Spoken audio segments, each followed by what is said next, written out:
Guys भगवान ना करे कि ऐसा कभी भी किसी के साथ भी हो, लेकिन अगर गलती से भी आपके घर पे गैस का सिलेंडर फट जाए या फिर गैस लीक होने की वजह से जान माल का नुकसान हो जाए, सो इन दिस कंडीशन आप लोग जान माल के नुकसान की भरपाई गैस सिलेंडर प्रोवाइडर कंपनी से कर सकते हो और यह आपका हक है।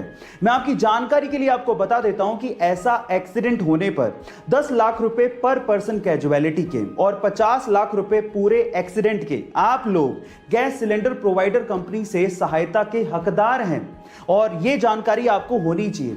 गाइस, आप लोगों ने फास्ट एंड फ्यूरियस तो जरूर देखी होगी। इस फिल्म के और इस सीरीज के आप लोग दीवाने भी होंगे और स्पेशली दीवाने होंगे विन डीजल की एक्टिंग के, है ना गाइस। पर गाइस, क्या आपको पता है कि विन डीजल के एक्टिंग करियर की शुरुआत कैसे हुई थी?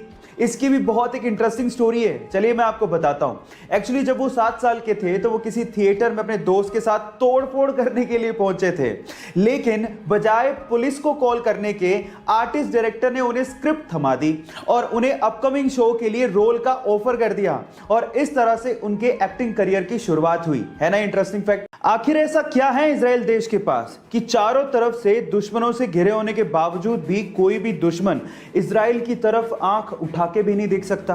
क्या उसके पीछे का रीजन जानते हैं? चलिए आज इस वीडियो में मैं उसका रीजन आपको बताता हूं। उसके पीछे का रीजन है इजराइल की खुफिया एजेंसी। जी हां गाइस, जैसे इंडिया की खुफिया एजेंसी का नाम है रो, वैसे ही इजराइल की खुफिया एजेंसी का नाम है मोसाद, जिसका मतलब होता है मृत्यु। गाइस, ये इतनी खतरनाक खुफिया एजेंसी है कि इजराइल का दुश्मन दुनिया के किसी भी कोने में छुपा हो उसे ढूंढ के सीधे ऊपर पहुंचा देती है।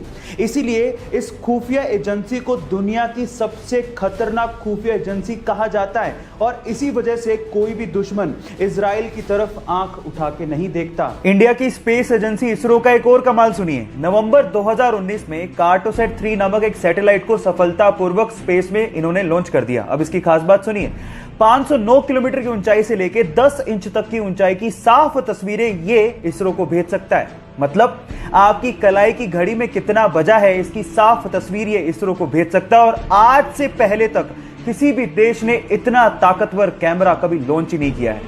इसरो ने हमेशा हमारे सर को फक्र से ऊंचा किया है, इसलिए उनके लिए एक लाइक तो बनता है। इस दुनिया में बहुत सी ऐसी खूबसूरत चीजें हैं जिसे हमें मरने से पहले जरूर देखना चाहिए। उसमें से एक है वियतनाम के बाना हिल्स पे बना हुआ गोल्डन ब्रिज। क्या खास बात है इसकी, मैं आप लोगों को बताता हूं। सोशल मीडिया पे फेमस इस गोल्डन ब्रिज को 2 कंक्रीट के हाथों ने थामा हुआ है। पूरा का पूरा ब्रिज इन हाथों पे टिका हुआ है और लोग इसे ईश्वरीय हाथों का दर्जा दे रहे हैं। अभी तो हम लोग कहीं जा नहीं सकते, लेकिन जब ये कोरोना का संकट खत्म होगा तो मैं जरूर वियतनाम जाके इसे एक्सप्लोर करना चाहूंगा। आप लोग कहां जाना चाहेंगे जरूर लिखिएगा। एक बार 4 लड़के मुंबई घूमने गए और वहां पर उन्होंने एक टैक्सी भाड़े पे की। एक्चुअली उस टैक्सी के ड्राइवर सरदार जी थे। अब हुआ कुछ यूं कि बोरियत की वजह से वो चारों लड़के जोक्स क्रैक करने लगे और उनमें से कुछ जोक्स सरदारों पर थे।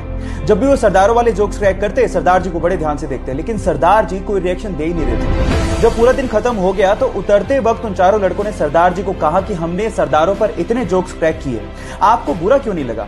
तो उन्होंने तब भी कोई जवाब नहीं दिया और 100 रुपए देते हुए कहा कि अगर तुम्हें पूरी मुंबई में कोई सरदार भिखारी मिल जाए तो उसे मेरी तरफ से 100 रुपए दान कर देना। वो चारों लड़के पूरे दिन मुंबई घूमते रहे, लेकिन उन्हें कहीं सरदार भिखारी दिखाई नहीं। तब उन्हें समझ में आ गया कि हम मजाक जरूर उड़ाते हैं, लेकिन इससे मेहनती लोग होते भी नहीं हैं। गाइस, इन सरदारों के लिए एक हाथ तो बनता है।